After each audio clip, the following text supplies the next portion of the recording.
change of subject and worship. In German, Saturday is also called Sonnenabend, that is the evening before the Sunday, the day in which the week rounds itself. Already on that evening, bells are ringing in some places to herald the Sunday, to call to worship, a call that can cause an ambivalence.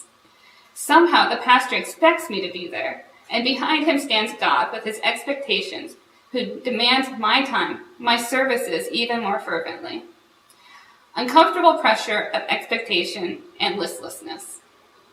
Luther's life took a sudden turn after he understood only two new words: God's justice. His new understanding had to do with a change of subject.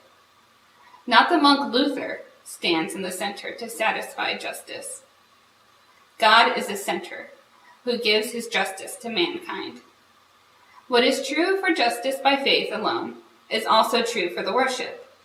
Here, too, we have to ask the question for the subject.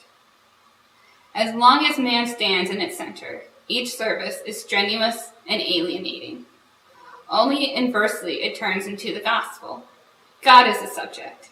In the worship service, God serves his people. He wants us to live his love. But how can such a change in subject take place? Since the old days, it is an experience that is connected with reservation. A man confesses his actions. He recognizes his failures and accepts the boundaries set by God.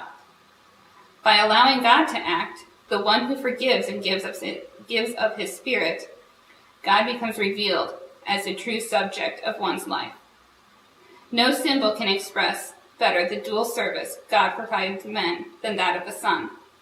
Stately, the sun radiates at the sky. In her light, no dust particle, no shadow, no scratch remains hidden.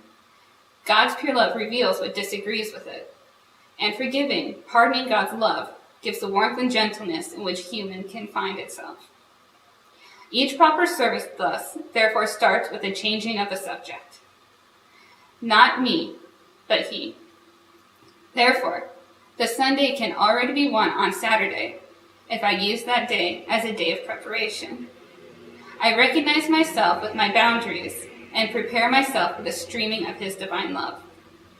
Through this, God's service for me becomes also my service for God. Worship service, and a double sense of the word's meaning.